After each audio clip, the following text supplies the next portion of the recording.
Mesdames, Messieurs, auditeurs et internautes, téléspectateurs, chers et frères, bienvenue et bonne participation à cette émission Les non-dits de la leçon.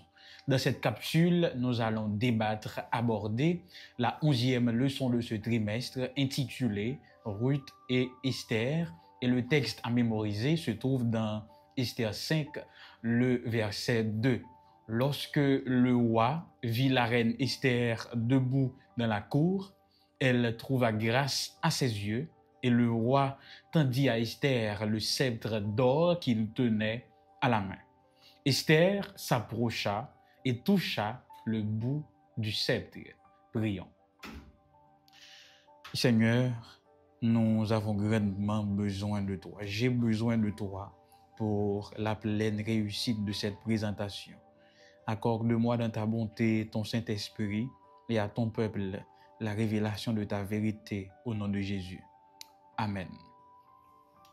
Semaine ça, à travers la vie de femmes, Ruth avec Esther, nous pourrons découvrir certains aspects ou attributs ou encore quelques côtés dans bon Dieu que nous te connaît. Par exemple, nous pourrons découvrir à travers récits anciens sayo que gagne un rapport avec les événements eschatologiques, donc des événements de la fin. Mais également, nous allons découvrir la providence divine dans la douleur de ces deux femmes. Nous sommes d'accord que Ruth avec Esther t'est passé misère, mais nous allons découvrir également, ou bien rappeler-nous, la providence divine t'est à l'œuvre au cours de ces deux histoires séparées. De même, nous allons voir tout que bon Dieu agit dans les moments les plus sombres et l'amour que il manifestait également pour des gens ordinaires. Bon, dire plus dans chaque partie leçon. Première partie leçon qui c'est partie dimanche là, il gagne comme titre famine de la maison du pain. Famine de la maison du pain et Brachita Koli sur Ruth chapitre 1 les versets 1 à 5 qui pral présenter introduction histoire qui pral développer dérouler en dans livre Ruth là que nous trouvons dans l'Ancien Testament. Les épreuves de Naomi. Kounya, ban nous un petit briefing rapidement et puis pour nous capable découvrir ça qui est dans partie leçon ça. Passage ici là, il présente nous qui ça. Premièrement, il présente nous deux moun. Gagné Elimelech, non li vle dit l'Éternel est mon roi, qui prend pour femme Naomi, non vle dit agréable, et on pral gagner deux petites. Yon rele Machelon, yon rele Kiljon. Et yo t'a vivre à Bethléem. Bethléem veut dire la maison du pain. C'est peut-être ça, auteur n'a dit c'est ironique. Parce que dans le moment histoire ça a déroulé, pour gagner une grande famine qui pourrait abattre sous Bethléem. Donc pas de pain dans la maison du pain. Famine à Bethléem ou dans la maison du pain. Alors, à cause de famine, ça, pas gain bagay pour manger, Elimelech pral prendre décision, pral dire famille, on nous déménager, on nous aller Moab, côté n'a capable joindre de quoi pour nous manger, pour nous répondre à besoin nous, parce que faut nous manger quand même. En tant que père de famille, il avait des responsabilités. Mais à peine installé dans la terre de Moab, Elimelech pral mourir, ça qui pral arrêter Naomi avec deux petits garçons lio. Et c'est pendant yo dans la terre de Moab, yo pral prendre deux Moabites, deux filles Moabites pour bay Machelon avec Kiljon. Environ 10 ans plus tard, deux petites Naomi yo pral mourir. Qui pral faire nan kay arrêté aux trois filles. Pral arrêter Naomi, Ruth avec Oprah. Naomi qui c'est belle-mère là et puis les deux autres qui c'est belle-fille. Donc, sur une terre étrangère, Naomi pourra trouver le pour compte li avec deux belles filles qui au même tout veuves sans descendance et sans avenir. Donc, si pas de descendance, pas de avenir, pas d'espoir. L'histoire de Naomi, c'est comme un écho de ça qui t'est passé dans le livre de Genèse. Dans Genèse 2, bon Dieu baille permission à nos premiers parents, tandis que t'a installé dans ce jardin Éden luxuriant, il t'a dit, nous capables de manger de tout pied bois qui gagne dans le jardin. Quant à l'arbre de la connaissance du bien et du mal, nous pas de manger. Nous qu'à manger tout, sauf une. Cependant, dans Genèse 3, 19, après la chute, nous avons l'autre discours qui prend la conséquence des obéissances premier parents nous yo. C'est avec force nous, c'est à la sueur de ton front que tu mangeras ton pain. D'abord, nous avons accès à toute bagaille gratis, mais pour nous gagner, nous devons travailler pour lui, et ce n'est pas un travail qui est facile, mais c'est un travail qui est difficile. Et Ruth avec Naomi pour illustrer réalité ou bien conséquences décision que premier parent nous te prend dans jardin. Passer d'un lieu d'abondance à la famine, mais également passer de la joie conjugale à la solitude amère, trois veuves, et pleurer. Mais l'histoire autour représentait état spirituel, émotionnel, que les hommes vivent pendant que nous subissons les conséquences du péché. Dans la Bible, la famine est souvent considérée comme conséquence infidélité peuple envers bon Dieu. Donc, dès que nous parlons de famine, c'est d'abord privation de nourriture, ou bien absence de nourriture, mais également dans un sens spirituel, c'est l'absence de Dieu. En réalité, c'est pas bon Dieu qui est absent, mais c'est peuple qui pas mettre dans condition pour jouir de la présence de Dieu. Et la mort, trois messieurs yo, prouver ou encore rappeler nous la fragilité de l'être humain, mais toujours dans un contexte conséquences péché nous yo. C'est un tableau qui triste en pile. Trois femmes qui perdent mari, pas aucun espoir, pas aucune descendance. Et situation ça, les continuer aujourd'hui là. Peut-être que heureusement nous pas tant que Naomi ou bien Ruth ou bien Oprah nous pas perdu mari nous. Mais nous tout à cause du péché, à cause de la désobéissance, nous perdu pas mal de choses. Et une question que l'auteur n'a poser dans bas partie dimanche que vous voulez partager réponse là avec nous. Il va demander nous après 6000 ans de péché et de mort, comment nous capables ouais merveille l'amour bon Dieu avec pouvoir créateur dans bon d'ici là. Une réponse que je suis capable de partager avec nous rapidement, c'est le lever du soleil chaque jour.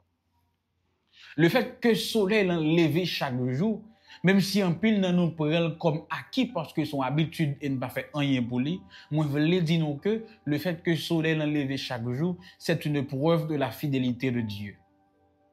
Deuxième élément, c'est la nature. Quoique il est marqué par la chute, il est terni par le péché, il reflétait la gloire et la sagesse du Créateur.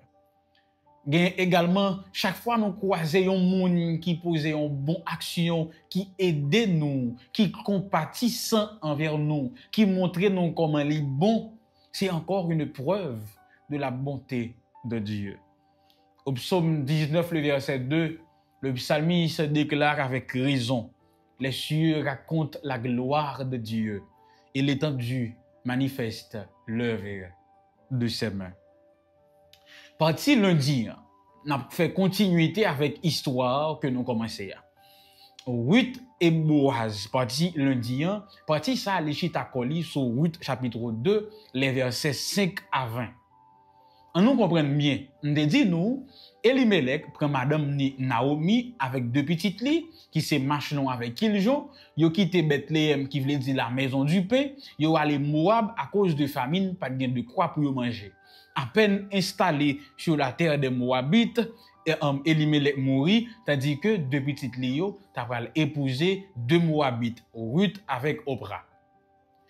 Environ 10 ans plus tard, deux petites Naomi ont mouru, Machlon avec Kiljon, qui viennent faire gain trois veuves et pleurer qui étaient dans Kaila. Naomi, Ruth et puis Oprah. Naomi pral dit, après tout mauvais bagage ça qui rive, moi songeais que le nom Naomi voulait dire agréable. Li pral changer nom li en Mara qui voulait dire amertume, parce que li dit après tout ça me subi là, ça c'est un témoignage de toute transformation négative que me subis. Et dans Ruth chapitre 2, les versets 5 à 20, nous prenons un tournant providentiel. Naomi pral dit pas gain raison pour me rester sous terre ou habiter encore. Il pral dit bon, m'a rentrer la caille moi Bethléem pour moi comment ça y est parce que quoi qu'il en soit la caille c'est la caille. Dans le moment que li pralé avec discussion que livre l'a rapporté, pral gen deux belles filles qui te voulaient accompagner dans un premier temps et puis dans un second temps, au pral résien li rete sur la terre des Moabites, tandis que Ruth lui-même li pral continuer attaché à Naomi et aux deux pral faire voyage, quitter la terre des Moabites pour retourner à Bethléem. Mais Ruth 2, verset 5 à 20, pour le présenter, je me dis, un tournant qui providentiel. Et là, je t'apprends nous prêter attention. Parce que des corps pour changer. Songez que le livre a commencé sur une note qui est négative, mais catastrophique. Une note qui est très triste, avec l'amour, famine, etc. Déménagement. Nous prenons Ruth qui va entrer pour la première fois en contact avec Boaz. Comment? Ruth pral dit Naomi, rete la caille. M'am vini, je vais glaner. Si gon moun qui accepte moi glaner dans champ li, qui fait grâce, qui accepte moi entrer dans champ li pour me prendre de quoi manger même travail pendant la journée, les m'entrer dans pita, m'a porter qui choy pour. Parce que Naomi était déjà avancée en âge ou encore mara. OK. Lorsque Ruth arrivait dans un champ quelconque que li choisi par hasard, li entrait dans champ, li commençait glaner, il commençait à prendre de quoi travailler.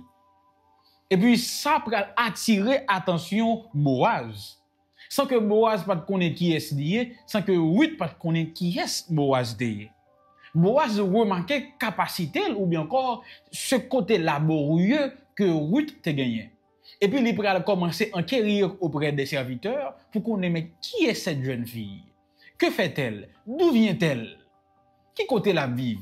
Et c'est là qu'il va apprendre tout ça que Ruth t'a fait, comment il était attaché avec Naomi pendant toute période et péripétie si là yo. Et de là étant, ça va faire que il développer une profonde admiration pour Ruth, il va dire serviteur yo qui tel travail pendant toute journée, il va tourner l'élève, il va même ordonner serviteur yo pour yo balayer de quoi pour lui boire et puis toujours accompagner lui sans pas jamais reprocher lui rien. Plus tard, Ruth rentrait vers Naomi, lui racontait les journées, tout ça qui t'est passé là-dedans. C'est alors que, par le plus grand des hasards pour certains, Naomi pral dit, mais si mon homme ça va travailler la carrière, qui sont riches propriétaires, c'est famille, c'est parents moins, sont gens qui proches moins. C'est à ce moment qu'une lueur d'espoir va commencer à paraître dans l'histoire. D'ailleurs, il y a relé Boaz un goël. C'est quoi un goël? Un goël, c'est un proche parent qui est capable de racheter un héritage. Mais songez que Elimelech, avant que l'été allait, il était quitté bien. Et dans la culture des Juifs à l'époque, si on moun pa gen de quoi pour les manger, répondre à besoin li, il était qu'à vendre bien li, ou bien enfermer bien li, pour le déplacer ou bien le travail avec l'autre moun. Mais pour le racheter ça, faut que son proche parent li, un goël qui pour faire ça pour lui, mais qui gagne plus un moyen économique que lui. Et il se trouve que Boaz était le goël parfait, avec les moyens de subsistance nécessaires pour racheter l'héritage de Naomi. Une lueur d'espoir apparaît. Et c'est à ce moment ce que nous-mêmes en tant qu'humains, nous pourrions appeler le hasard ou coïncidence. Mais dans le planning de Dieu, ce n'est pas une coïncidence, ce n'est pas un hasard, c'est son plan. Et c'est à ce moment que Naomi pourra réaliser que bon Dieu n'a pas oublié famille malgré toutes ces péripéties. Et puisque je l'avais déjà dit tantôt, le mot Goël désignait un rédempteur légal qui est capable de restaurer l'héritage avec dignité. Alors, Boaz va représenter un pont entre le passé perdu de Naomi avec un avenir glorieux possible. Qui est-ce Boaz teye?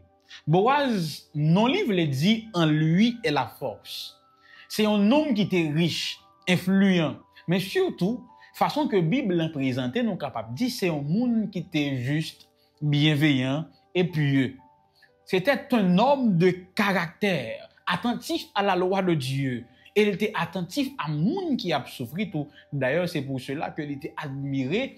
Ruth les apprendre toute péripétie que lui-même avec Naomi t'a vécu dans le passé. Et noblesse Boaz pas sorti seulement de statut li, parce que il y a des gens qui ont une certaine noblesse c'est par rapport à leur titre donc en public mais en privé yo.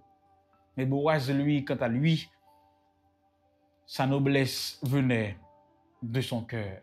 Il voit Ruth comme une étrangère, non pas comme un fardeau, mais comme une bénédiction. Histoire rencontre Boaz avec Ruth pour restaurer héritage Naomi, c'est le hasard selon les hommes. Mais selon Dieu, c'est sa providence.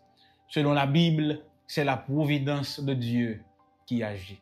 Ça pourquoi j'aimerais vous pour bagaille yo mon gomen nan men ou nan moment que pas attendre on dit selon expression que nous connaît par le plus grand des hasards. Gon porte qui l'ouvrir, gon moun qui relo, gon moun qui pense avoir.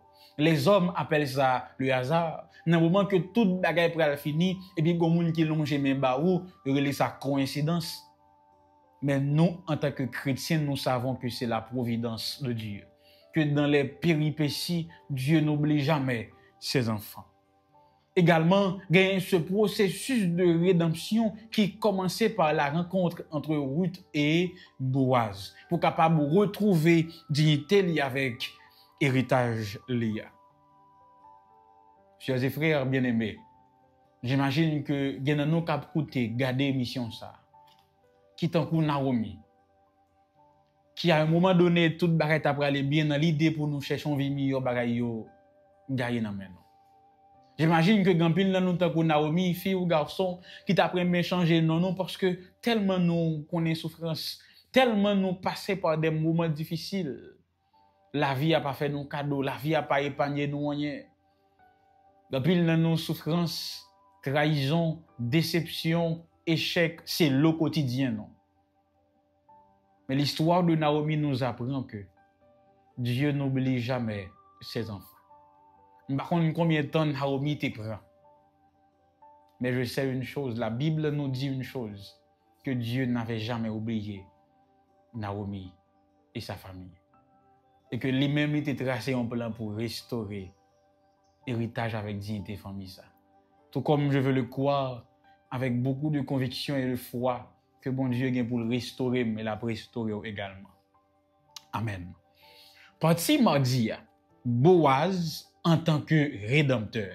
Et là, nous prenons Fontechita pour nous certaines explications qui sont essentielles, non seulement à la compréhension de la leçon de cette semaine, mais également pour nous comprendre une histoire dans la Bible qui est très très fascinante. Entendez. Auteur l'a intitulé Boaz en tant que rédempteur. On nous comprend bien. Si nous pas de gens qu'on entendait parler de ça, l'histoire de Ruth li gon portée messianique. Parce que il t'a préparé lecteur ou bien peuple là pour comprendre une vérité bouleversante qui peut que jamais arriver. Quoi donc? Le créateur de l'univers, il t'a prêt à venir faire chair. Donc c'est pas l'apôtre Jean dans son évangile qui va annoncer que le créateur il t'a prêt à incarner, mais c'est dans le livre de Ruth que cette vérité était déjà présentée. Pas aussi clair et éloquent que l'apôtre Jean, hein? Mais il était déjà présenté dans la Bible, dans le livre de Ruth, que le créateur de l'univers, à un moment donné, il pourrait incarner, il pourrait entrer dans la pauvreté humaine pour capable racheter l'héritage qui était perdu. Comme Boaz, Jésus pas obligé de sauver nous. Boaz pas obligé de sauver Ruth avec Naomi, mais il te fait quand même. Il l'avait fait par amour. Parce que sentiment que Boaz te vin gagner pour Ruth, c'est pas une simple admiration. Il pas traité dans stade romance. Il pas traité dans stade je t'aime, tant qu'en pile relation aujourd'hui. Mais c'était un amour qui est pragmatique. Un amour qui allait au-delà. Un amour qui concrétisait. Un amour qui pouvait essentiel. Deuxièmement, comme Boaz, Jésus payait un prix. À la différence, Jésus allait payer de sa propre vie, versé à la croix. L'histoire de Boaz comparée à l'histoire de Jésus, puisque moi dis nous, d'après un pile théologien, ouais Boaz avec Jésus, c'est presque même bagaille. C'est comme type et antitype. Histoire, ça rappelle nous que bon Dieu pas oublié. Comme dit de façon plus directe, tu n'es pas oublié de Dieu. Bon Dieu, ouais. Même Jean Boaz te ouais Ruth dans champ lien. Bon Dieu, ouais. De même, tu n'es pas abandonné. Même Jean, bon Dieu te ouais Naomi, pour nous-mêmes c'est un hasard, mais pour la Bible c'est la providence. Il te gon plan pour le restaurer Naomi, bon Dieu gon plan pour les restaurer. Le rachat est prévu à un moment donné. La gloire de Dieu l'a illuminé la vie. Ponti patience, même si nous ne pour qu'il est. Deuxièmement, disons troisièmement, tu as de la valeur aux yeux de Dieu. Le Fils de Dieu t'est estimé que vie ou plus important par ses villes. Qu'est-ce que dire en autre façon? Ou tellement gain valeur pour bon Dieu. Bon Dieu estimé que vie ou plus important par ses propres vies par lui. Regarde à la croix. Et dernier bagage que je dit, tu n'es pas sans but. Douleur ou gain aujourd'hui là, c'est peut-être le début d'un chapitre de rédemption. Moment difficile, douleur, manque, grand goût, rasé, trahison, déception, échec quoi qu'on est aujourd'hui. C'est peut-être le début d'un chapitre de rédemption. Bref, nous sommes dit nous que le nous considérer la loi lévitique, le ouvrant yon héritage, yon bien, yon proche parent que nous relais Goël, yon rédempteur, c'est lui-même qui est capable de racheter bien ça que ou même ou t'es perdu, qui n'a pas de capacité pour racheter avec propre moyen par vous. Et montrez-nous, yon lien qui existait entre Boaz avec Jésus. Kounya, me dit donc que le Boaz fin rencontrer Ruth et que Ruth continuait à le glaner dans champ li, li vin remet Ruth au point que li voulait racheter héritage que Naomi t'est perdu. Kounya on essaie d'établir lien entre Boaz avec Jésus rapidement. Boaz lui-même, c'est un proche parent de Naomi, yon Goël. Jésus est notre Goël. Comment ça? Parce que Jésus est devenu notre frère, un proche parent, en prenant notre chair lorsqu'il est incarné pour capable sauver nous. Deuxièmement, Boaz pas seulement dit que il remet Ruth, il pas traité dans un stade de romance ou bien je t'aime, mais il était rendre l'amour sa vivant, pratique, palpable à travers des preuves. Et c'est alors que il va racheter les terres et la veuve. Il va racheter terre avec héritage que Naomi t'a perdu, et puis il va racheter lui également pour faire dignité capable de retrouver. De même, Jésus, sur la croix, a racheté nos vies perdues et notre héritage éternel perdu dans le jardin d'Éden. Troisièmement, Boaz prend une étrangère comme épouse. Songez que Ruth t'est sorti Moab. Donc c'était un Moabite, une étrangère. De même, Jésus, par son sacrifice, en mourant sur la croix les bras ouverts, il accueille des pécheurs de toute nation dans son royaume. Boaz tabral répond généreusement au-delà des attentes de Ruth. Et ça, je vais l'expliquer lui sous peu. De même, Jésus, selon Éphésiens 3, le verset 20, il donne abondamment au-delà de ce que nous demandons. Le nom de Boaz, Jean comme dit, livre dit, en lui est la force. Et Jésus est la force de notre salut. Psaume 28, le verset 8. Donc l'histoire de la rencontre de Boaz et de Ruth, on pourrait le surnommer la bénédiction vient à point nommé. On imagine avec qui joie Ruth rentrer ce soir-là et que Naomi tout avec qui voilà comprendre que bon Dieu pas jamais suspend écrit histoire par lire. Dieu n'avait jamais cessé d'écrire l'histoire de Naomi. Quoique Naomi était pensé toute bagaille perdue au point lui-même changer non li. Et c'est de même la croix de Christ, c'est une preuve ultime que Dieu n'abandonne jamais les siens. Que Dieu n'a pas encore terminé d'écrire l'histoire de cette humanité. Et de façon individuelle et personnelle, quel que soit côté je vous dis là, minto que bon Dieu vous finir écrire l'histoire là. Rete chapitre encore. Mais est-ce que tant que Ruth ou privé reconnaître Jésus comme rédempteur là? Il y a ces petits gestes de la vie qui sont capables de faire nous comprendre, qui sont capables de ramener nous à notre Créateur. Elle voulait seulement glaner de quoi manger. Ouais, ok. Kounya, on nous approfondit l'histoire Boaz là comme un type de Christ qui présentait l'amour avec rachat, mais également jugement. J'aime dire tout à l'heure, l'histoire Boaz avec Ruth paraît dans le stade romance, il paraît dans le stade je t'aime, il paraît dans le stade voétilette. L'arrivée dans Ruth chapitre 4, il y a un conflit légal qui pourrait dévoiler. Qui conflit lié? Son j'aime te dit nous c'est un proche parent qui est capable de racheter bien ou bien héritage ou t'es perdu. Le chapitre 4 pourra révéler bon l'autre parent. Plus parent plus proche, c'est plus légalement. Il y a une autorité pour le racheter ou s'il veut. Et on va découvrir dans le chapitre 4 là, bon monde qui plus proche Naomi qui te ka racheter que Boaz. Un parent plus proche détient prioritairement le droit de racheter l'héritage. Et en respectant la loi, le Boaz rend compte de ça. Il va courir au coup de guidon tout en respectant la loi, bien sûr, pour lui courir racheter l'héritage. Qui ça va le faire?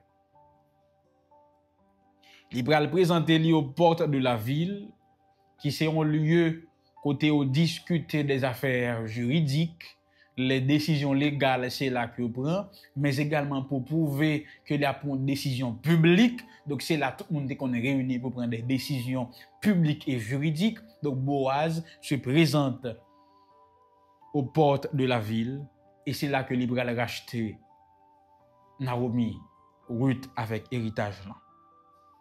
Mais avant nous aller plus loin, un détail que l'auteur voulait nous prêter attention avec lui, son détail qui est saillant. Ce plus proche parent qui te gagné possibilité pour racheter prioritairement l'héritage de Naomi.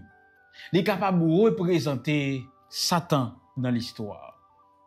Si Boaz représentait Jésus, ce plus proche parent représentait Satan. Même avec Boaz, Jésus remet nous. Il voulait racheter nous. Mais bon adversaire, bon plus proche parent, qui prétend que il a droit sur nous, et c'est Satan. Bon, nous, c'est un texte que l'auteur a proposé.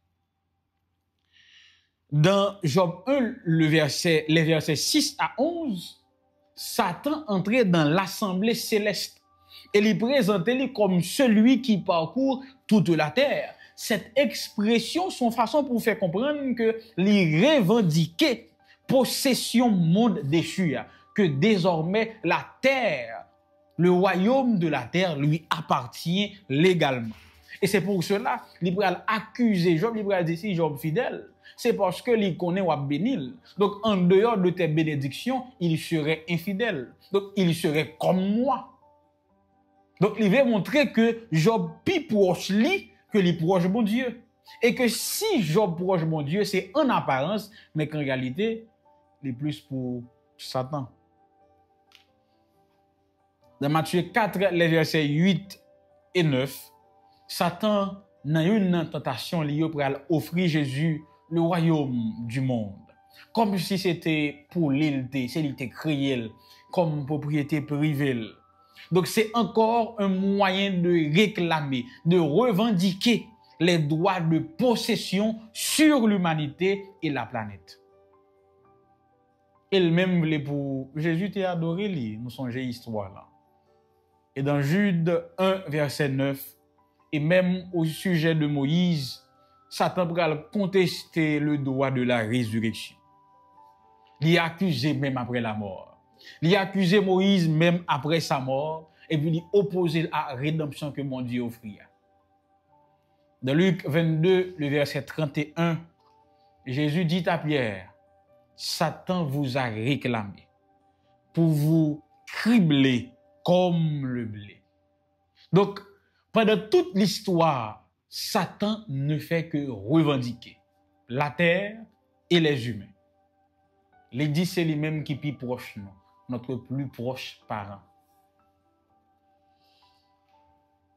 Il est un accusateur légaliste. Il utilise la loi pour nous revendiquer, pour nous accuser, pour nous humilier, pour faire soulever la culpabilité de l'humanité, la nature pécheresse de l'homme, pour empêcher restauration. Dans Ruth chapitre 4, les versets 1 à 12, Kounyan tombe dans le jugement avec contrat pour nous réponse mon Dieu avec déclaration Satan fait sur nous-mêmes que le dit droit. Boaz allait dans pot ville j'aime te dit qui sont symboles de tribunal public côté décision légale te comprend. Il y a une audience. Le texte nous dit il y avait les anciens qui étaient là. Donc il y a une audience. Deuxièmement, il y a une rivalité juridique parce que le proche parent était là. Même s'il n'est pas nommé, mais il était là pour te réclamer autorité, pour te prendre droit sur Naomi avec héritage de yo et Boaz était là. Donc il y a une rivalité juridique. Tous les deux te gain droit. Troisièmement, pour avoir un échange. Boaz pour avoir un échange de sandales. C'est un symbole de transfert de droit. Dans l'échange sandales là, Boaz dit légalement, on prend héritage Naomi. On prend Naomi sous zèle moins, on prend Ruth pour me prendre soin comme il se doit. Et enfin, verdict l'en prononcé, Ruth appartient à Boaz. Ruth a été publiquement et légalement rachetée par Boaz. Maintenant, venons à l'eschatologie. Venons à la messianité, encore aux prophéties messianiques. Dans Daniel chapitre 7, ils reprennent exactement ce qui s'était passé dans l'histoire de Ruth. Comment ça? Premièrement, le Fils de l'homme, Jésus, il paraît devant l'ancien des jours, tout comme Boaz te paraît devant les anciens, il y a une audience qui était là. Deuxièmement, il y a une rivalité juridique. Les textes de loi étaient là, le proche parent était là, il réclamait, il citait les articles. De même, les livres sont ouverts dans Daniel 7. Troisièmement, le jugement est rendu. Ruth appartient légalement à Boaz. De même, dans Daniel 7, le verset 22, le jugement est rendu en faveur des saints. Donc, si ma PC établit en parallèle pour nous comprendre rapidement, dans Ruth chapitre 4, il y a la porte de la ville, tribunal. Daniel 7, nous venons comme le trône céleste. Dans Ruth 4, il y avait des témoins, des anciens audiences qui étaient là. Dans Daniel 7, il y avait des myriades d'anges, les livres sont ouverts et l'ancien des jours était là. Dans Ruth chapitre 4, il y a une revendication du droit de rachat. Il y a Boaz qui m'a dit ça, il y a un concurrent qui m'a dit ça. Dans Daniel 7, Christ revendique le royaume pour les saints, de même que Satan lui revendiquait le royaume du monde déchu.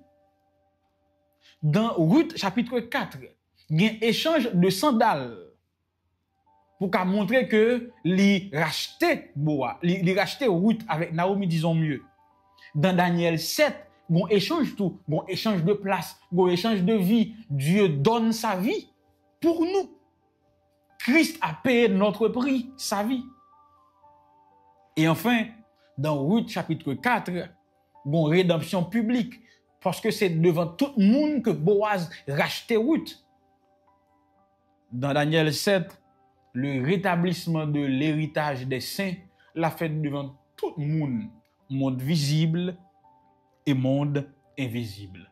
Grâce au jugement, Boaz rachetait Ruth face à l'autre prétendant. Grâce au jugement, Christ récupère notre héritage perdu, volé par Satan. Donc, où est l'histoire de Ruth? Il était allé au-delà de ça que nous te comprenons. Il était allé au-delà d'un simple récit que nous sommes capables de classer dans le temps passé, mais plutôt de comporter messianique et eschatologique. Ainsi, le jugement n'est pas là pour condamner nous, genre que par exemple, si je peux répéter, c'est grâce au jugement que Ruth a pris une liberté tout bon pour le vivre heureuse avec Boaz.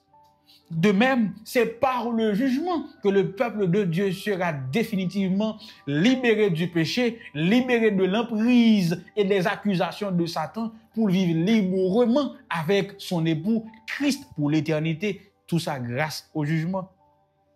Donc le jugement n'est pas là pour nous condamner, mais pour nous justifier publiquement par le sang de Jésus. Je dis bien par le sang de Jésus parce que Dieu avait payé le prix nécessaire. Sang était versé sur la croix et son preuve légale qu'il est le véritable rédempteur ou encore le vrai Goël. Donc le jugement va annuler les revendications de Satan. Et c'est à ce moment que l'adversaire sera dérouté, débouté également. Et publiquement, nous serons déclarés héritiers du royaume de Dieu pour l'éternité. Nous-mêmes, je dis là, qui ça histoire ça dit nous? Qui rapport gagne avec nous? Quel message pour nous aujourd'hui? Premier bagage que histoire ça dit moi, c'est que nous ne sommes pas à vendre au plus offrant. C'est pas monde qui court et vient avant qui a acheté nous. Le prix est déjà payé. Non. Ton prix a déjà été payé. Et c'est la vie de Dieu. Deuxièmement, peu importe les accusations de l'ennemi, Christ se tient à la porte du jugement avec un acte de rachat en main.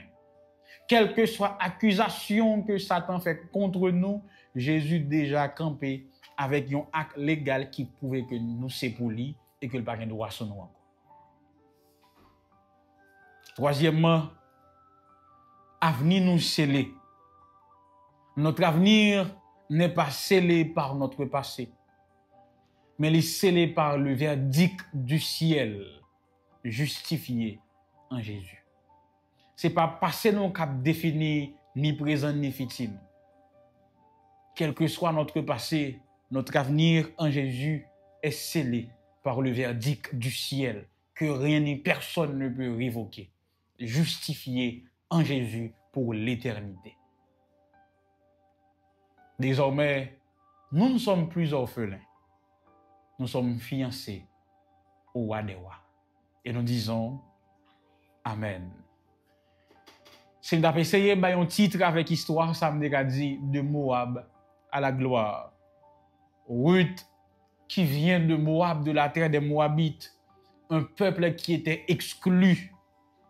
Il rentrait à Bethléem et puis il va entrer dans la lignée du Messie.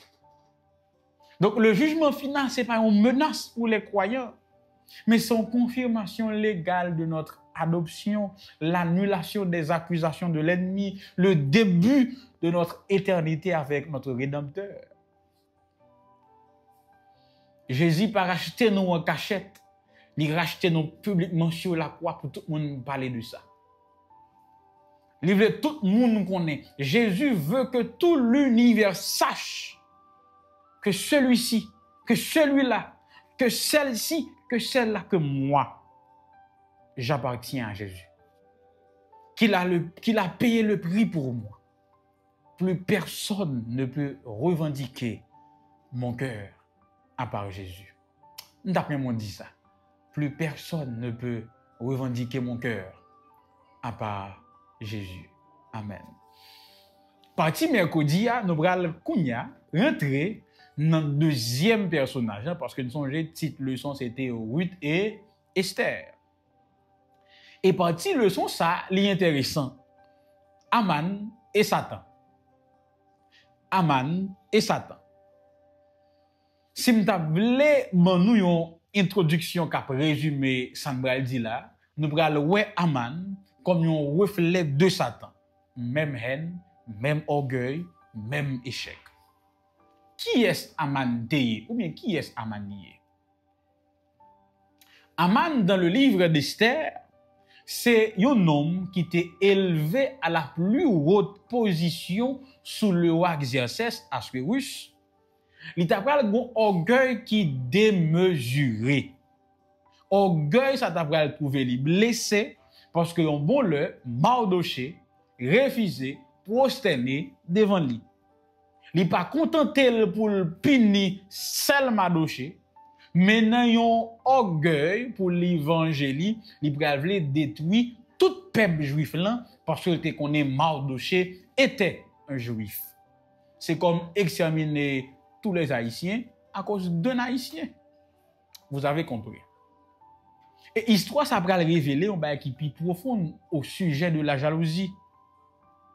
Vous connaissez, l'histoire Aman montre que réellement la jalousie rend l'homme méchant. Il y a des gens qui sont jaloux de vous, sont des gens qui sont dangereux, même avec Aman. Il y a un esprit de rébellion contre tout un peuple à cause d'un seul homme qu'il jalousait. Motivé par l'ego, la haine, il a soif de domination absolue. Nous n'avons pas idée des choses que les hommes sont prêts à faire lorsqu'ils sont jaloux de nous. Lorsque le cœur est rempli avec ego. Nous n'avons pas idée. Si vous voulez, ouais, limite les hommes. D'ailleurs, on me dit, est-ce que certaines fois, Satan Pachit a gardé nous, la prendre lui son âme nous? Mais bon, quelqu'un l'avait dit un jour, nous n'avons pas besoin de Satan sous terre encore. Parce qu'il est dépassé par les hommes. Mais bon. Dans Ézéchiel 28 et Ésaïe 14, il y a une description qui presque marche avec Aman dans l'histoire d'Esther. Dans ces textes, nous prenons Lucifer, on dit plutôt Satan l'adversaire, qui voulait élever au-dessus de tous. Il voulait désirer le trône de Dieu, il voulait pour les anges adorer, et il voulait tellement rempli d'orgueil à cause de sa beauté et de sa position élevée.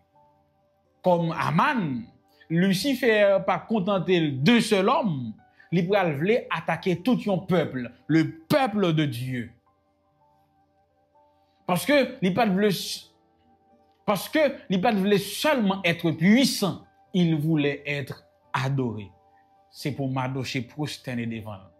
C'est pour tout le monde prosterner devant. Vous comprenez? On essaie d'établir un petit parallèle parce que les bons, ça permet de nous mieux saisir avec facilité, ça n'a pas dit là. On a comparé Esther 3 avec Apocalypse 12 et 13 que l'auteur l'a proposé en deux parties ça. Qui est l'ennemi du peuple de Dieu? Dans Esther 3, c'est Aman. C'est Aman qui voulait détruire le peuple juif, tous les juifs. Dans Apocalypse 12 et 13, c'est Satan qui poursuit la femme, l'église fidèle de Dieu ou de Jésus. Deuxième question. Pour qui ça? Quel est le motif de cette haine? Quel est le motif? Dans Esther 3, c'est parce que Mardoché t'a refusé prosterner devant Aman. Et dans Apocalypse, c'est parce que peuple saint, peuple racheté, t'es décidé de garder les commandements de Dieu au lieu d'obéir aux commandements des hommes. Apocalypse 12, verset 17. Donc, il était choisi pour prosterner devant l'agneau au lieu de prosterner devant le dragon ou la bête. Troisième question. Comment yo pral, qui moyen yo pral utiliser pour arriver à fin yoa? Dans Esther 3, Aman pral utiliser pouvoir politique, influence roi Xerxès pour décréter extermination tout juif yo. Dans Apocalypse 12 et 13, nous pral gagner un dragon qui pral utiliser deux bêtes, deux pouvoirs, une politique, une religieux, côté a besoin d'une autorité pour yo touyer tout le monde qui pas adorer bête là. Quatrième question. Qui ça qui te gagne dans décret yo? Dans Esther 3, gon lettre que roi voyé, on décret que le voyé, bah toute province yo, et son décret de mort. Touyer tout juif yo. Dans Apocalypse 12 verset 13, décret assis, côté bête la dit c'est pour nous touyer tout le monde qui pas choisi adorer dragon. Encore un décret de mort. Cinquième question. Qui est-ce qui ciblait? Dans Esther 3, il ne fallait pas détruire tout le monde qui pas prosterné devant Mardochée. Il fallait détruire précisément les Juifs. Donc, tu as une cible précise. Dans Apocalypse 12, verset 13, il ne fallait pas tuer tout le monde, mais uniquement l'Église du reste. Le peuple de Dieu, le peuple fidèle de Dieu. Donc, une cible précise. Satan pas ciblé tout le monde. Dernière chose, quelle est la réaction du peuple? Dans Esther 3, Mardochée refusait plier genoux devant Aman. Dans Apocalypse 12, les saints refusent de recevoir la marque de la bête et d'adorer l'image de la bête.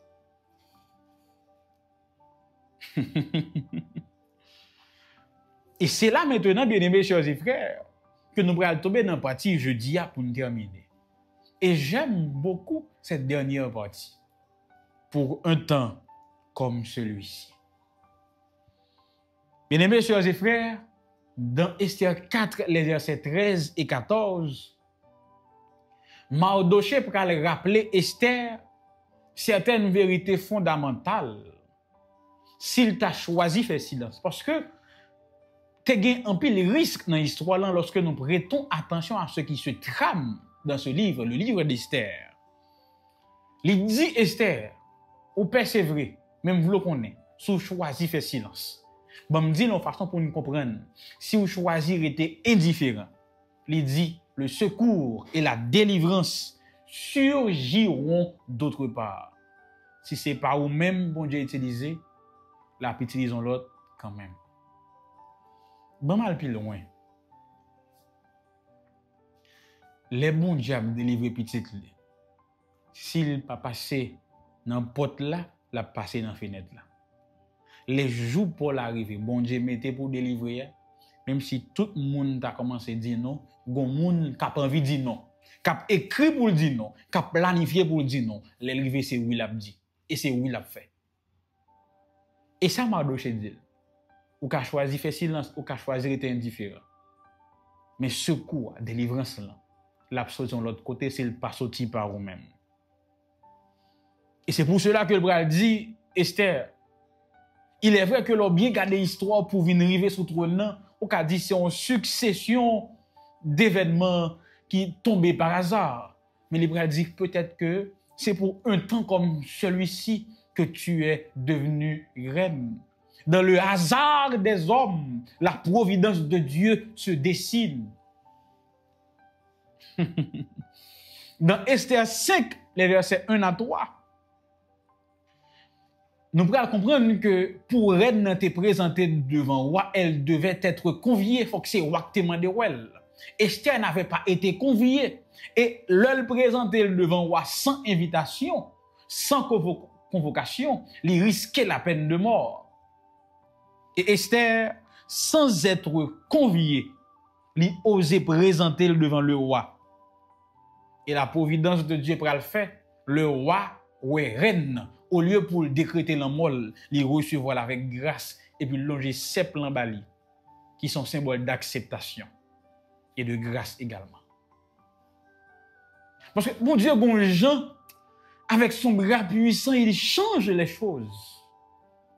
De même, bien-aimés, chers et frères, j'imagine que Gampil dans nous, dans plan que yo dessiné, il y a certains endroits que nous arrivons, tout le monde dit, ouais, là, c'est la fin. Personne ne nous tendra la main. Ils ont comploté contre Daniel. Il fallait que Esther mourille, elle présentait devant le roi sans autorisation, sans convocation. Mais la providence de Dieu destinée pour allonger ses plans balais. L'extraordinaire, la providence de Dieu.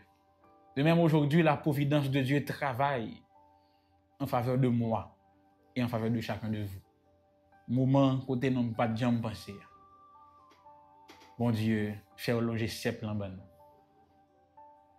Troisième bagaille dans Esther 9, les versets 20 à 28. Après la victoire, le peuple a établi en fait que relais Pourim, qui c'est une sorte de carnaval, une commémoration de délivrance miraculeuse que mon Dieu établit. À la place de ce décret de mort, la providence de Dieu pourra changer le décret de la vie. Leçon pour nous-mêmes, je dis là. Peut-être que c'est pour un temps comme celui-ci. En pile fois, nous pensons que nous là par hasard. Et si, tant que Mardoché, nous t'a osé dire, tu es peut-être là pour un temps comme celui-ci. Ça veut dire que toi, je dis, pendant de regarder mission ça. Et si nous t'a dit, c'est comme ça, bon Dieu t'a planifié. Il y a une raison qu'il faut là, je dis là, pendant de regarder tant d'émissions ça. C'est comme une parole prophétique que Mardoché t'a prononcée, que me prononcer aujourd'hui dans l'émission. C'est également un appel personnel pour nous pour chaque croyant, dans les temps difficiles à venir. Bon Dieu placé petit Lio dans des endroits stratégiques, parfois invisibles, pour que nous soyons des instruments de délivrance, d'encouragement et de témoignage. Ou qu'à penser ou là par hasard, ou t'es déménagé par hasard, visa tombé par hasard. Ou qu'à penser que porte la t'es fermée par hasard, ou t'es refusé ou par hasard. Peut-être que bon Dieu t'a dessiné comme ça. Et t'es venu là, aujourd'hui là, pour une raison que peut-être j'ignore. Peut-être que le métaux là pour préparer la délivrance d'une personne, d'un peuple, d'une famille. Peut-être que le place là pour encourager, pour sauver la vie, pour témoignage. Et il est bon pour nous rappeler que le peuple de Dieu n'est pas passif, mais engagé, courageux et missionnaire. Deuxièmement, nous devons rappeler que la foi agit même dans la peur. Esther 5, verset 1 à 3. Avec beaucoup de peur, Esther a présenté devant le roi sans convocation. Il risque vie, mais il agit dans la foi. Même sans garantie de succès humain. Donc, en se présentant devant le roi, Esther était qu'à échouer, était qu'à mourir, mais elle fait le quand même. De même, chers amis auditeurs et internautes et auditrices, à l'heure des lois impies, dans le moment côté bête la pral commencer à rugir plus fort, bon Dieu relève nous à une foi courageuse, confiante dans son intervention, même quand tout semble perdu. Troisième leçon pour nous aujourd'hui, c'est que nous devons mettre dans la tête que Dieu est déjà en train de préparer la délivrance. Bien avant que le problème ne vienne sur nous, bon Dieu était préparé la solution. Il prépare à l'avance la délivrance de son peuple, bien avant la persécution. Avant même que danger a frappé, bon Dieu est un plan de secours. Et Esther, c'est illustration. S'il pas répondre à l'appel Mardoché, Dieu allait se servir de notre. Ça rappelle nous qu'à travers les temps prophétiques, Dieu garde le contrôle. Il prévoit non seulement les crises, mais aussi la victoire de son peuple et de ses enfants. Quatrième leçon pour nous aujourd'hui, le jugement tourne en faveur des fidèles. Esther 9. Décret de mort l'allait renversé. Les ennemis étaient vaincus. Et le peuple de Dieu célèbre cette victoire miraculeuse. Chers frères, chères sœurs, chers amis, cinquième leçon que je suis capable de partager avec nous, c'est que de la peur naît un témoignage, le Purim. Le Purim, c'est cette commémoration que les Juifs gagnaient chaque année pour rappeler yo qui côté bon Dieu sorti avec eux. Le drame est devenu une célébration annuelle. En pile fois, souvenir des tresses yo qu'on transformé en une louange éternelle. Et nous songeons côté bon Dieu sorti avec nous dans le passé. Je dis à nous penser avec eux au lieu pour nous crier, ou peut-être c'est monde qui t'a dû penser avec eux dans place, parce que nous pas ta encore. Mais parce que nous là nous fait louange pour bon Dieu. Et peut-être que grand pile dans nous cap garder tant d'émissions ça cap connaît des moments difficiles qui dans étape côté Aman a ban nos problèmes tant que peuple juif là. Nous rappelons que Dieu avait prévu la délivrance bien avant l'arrivée du danger. Et que moment ça n'a la kounya qui fait notre risque là. Côté danger imminent. Si nous cherchons la présence de Dieu. Puis devant, dans un mois, une année, une décennie, pas dire un siècle, nous penser avec lui, la changer en louange éternelle. Donc le message prophétique de la Bible, c'est pas prépare-toi à souffrir, mais prépare-toi à tenir et à briller. Bon Dieu, placez-nous chaque à des endroits stratégiques pour des raisons que lui seul connaît. Et si nous entrons en communion avec lui, la révéler nous et puis nous agir. Songez, si ce n'est pas nous, la pion l'autre. Ruth et Esther, les noms dits de la leçon 11 en prière. Seigneur, il y a deux types de monde qui sont gardés dans des missions ça. Ici là actuellement qui a traversé un moment difficile tant qu'on a remis quand il changer nom yo, changer côté habiter, changer complètement parce qu'il pas capable encore. Tant que le peuple d'Israël qui sont en danger imminent sur le point d'être exterminés. Nous te prions Père de nous garantir l'arrivée de ton secours parce que tu viens de nous apprendre qu'avant le danger, tu avais déjà préparé la délivrance. À toi de nous secourir parce que nous affaiblis chaque jour. Un deuxième groupe de monde, Seigneur, qui déjà trouvé dans le moment à savourer la victoire par ton intervention toute puissante. Daigne dans ton amour éternel, de ta grâce et de ta compassion, continue à les accompagner dans leur prochain combat au nom de Jésus. Amen.